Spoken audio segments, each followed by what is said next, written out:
birthday party with a cake baked for a beloved little niece, Sophie. The happy features, the butterflies and flowers, bright colors, matched to a T, the cake maker, Erin Michelle Wheeling. Good job on the cake, Erin. Thank you. Sadly, there will be no more cakes from Erin.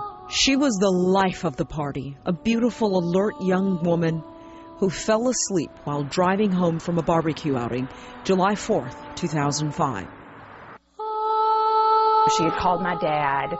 He made sure she hadn't been drinking. She talked to a friend of hers that was there with her and said, you know, is she okay to drive? And this friend said, yes, absolutely. She's, you know, has not been drinking. There's been anything going on. She's fine. You know, she did say, but I'm really, really tired.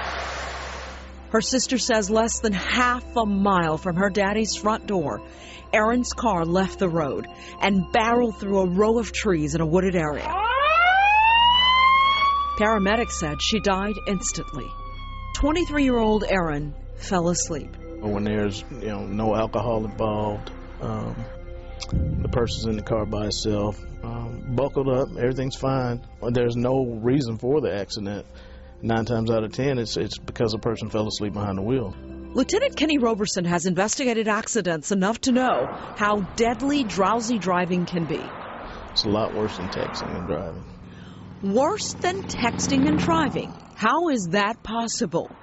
We are bombarded with public service messages about the dangers of driving and drinking.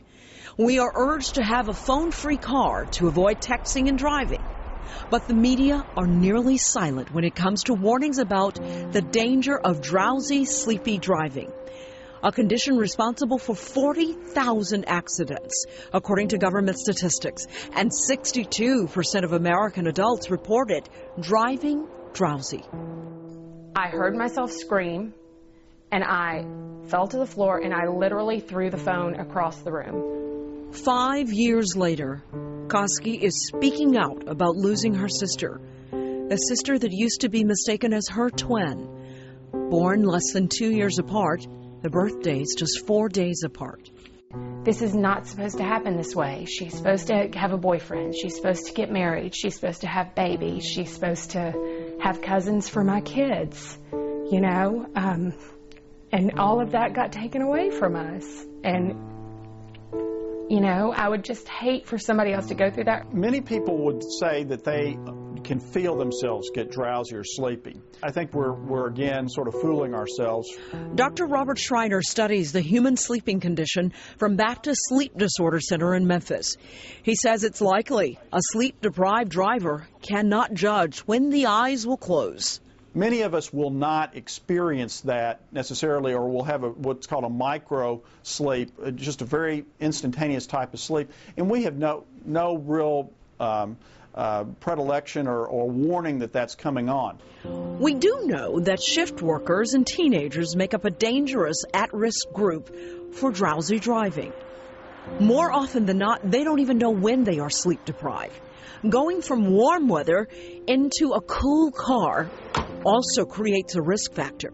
And then early afternoon and midnight to 6 in the morning are optimum times for drowsy driving. Drowsy drivers are now getting help from the automobile industry. Mercedes-Benz has developed award-winning technology called Attention Assist. It actually alerts a driver when they are sleepy and tells them it's time to take a break. Never in 2 lifetimes will I ever get another knock like that. And I hope no other parent ever has to endure that. Erin's accident was around 2:30 in the morning. Their dad got a knock on the door 2 hours later. It was a squad car when I looked out the window. I knew something was up. The last time I talked to her, she said, I'm just tired of coming home.